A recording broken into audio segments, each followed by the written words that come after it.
Welcome back to another edition of Lighthouse Sea Fishing Tutorials. In this video, we will be covering how to catch Thornback Ray. These are the tips that we'll be covering. We'll first let you know which locations around the coast Thornback Ray are typically found.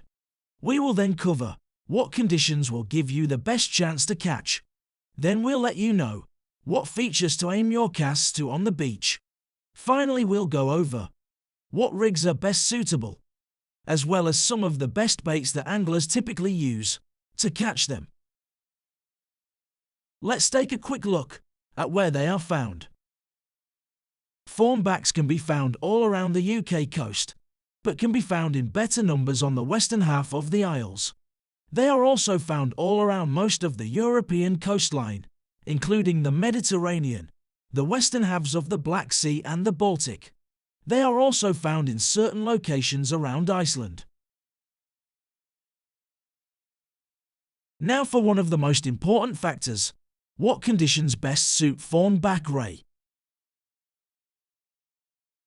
Thornbacks tend to come inshore more confidently at night, so night tides are best, particularly if you are fishing a tide where low tide falls during darkness. If you do fish a day tide, try to pick a venue where the water will be coloured.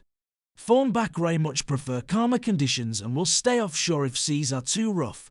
One of the best times to fish, however, is during a calm spell, just after there has been rough wave action at a venue, as this dislodges their food. We'll be explaining how you can check things like water colour and wave action at the end of the video. For most shallow beach venues, larger tides will be favourable. Good tides to choose for such venues are the tides that are rising in size towards the next peak spring tide. For deeper venues such as rock ledges, any size of tide can be more suitable. As ever, there are certain exceptions for some venues, and it could be that the smaller tides, falling towards the next neap, could fish more easily in certain situations. We will provide you with links that go into further detail about these factors at the end of the video, so you can understand why. Thornbacks can be targeted at any state of the tide, but for most shallower venues, a good time to fish is between low and high tide, as the fish come in to feed more confidently on the flood. There are two main annual inland migrations. The first is in spring when females are laying their eggs, and the second migration is during the autumn when they follow the bait fish on which they feed. On many venues, they can, however, be caught all year around if the water is warm enough. Thornback Ray will fish better when there are no sudden drops in water temperature. These drops can literally happen overnight and be tricky to predict, as water temperature is not determined by air temperature alone. We'll provide links at the end of the video that will explain in better detail how you can predict water temperature. As an average guide, here are some of the typical temperatures that tend to produce Thornback Ray at certain times of the year. So the question now is, what type of venue do we choose? And where do we need to cast? On shallow beach venues, Thornbacks will typically only come in as far as the mid-tide level. This is halfway between the low and high tide marks, so distance casting will often be required. One of the top features on these types of mark are sandbanks. Thornbacks will tend to stay waterside when visiting these features, so aim your bait just beyond them. Parallel gutters running along the length of the beach can also be productive. In addition, these can often be found just behind sandbanks. When fishing shallow beach venues, Thornbacks will often be found in better number where beaches have mixed ground of rocks and weed. Fishing these rather than clear ground beaches can prove more productive. When fishing deeper venues, such as steep-to beaches, rock marks, and piers, distance casting is often not required. The trade-off with deeper venues is they cannot be surveyed at low tide, so using exploratory tactics when casting is a wise choice. When you want to find any features that may be holding Thornback Ray, try mixing your casting distances. Use one rod closer in and one further out and try gradually changing the distances until you catch. The mouths, or outer parts of river estuaries, can also be top venues. Try and fish these on the flood, anywhere between low and high. Now let's talk tackle. Which rigs are typically considered most suitable for Thornback Ray? As Thornback Ray are a bottom-dwelling species, we ideally need to use a rig which fishes closer to the seabed. We also need to take casting distance into account.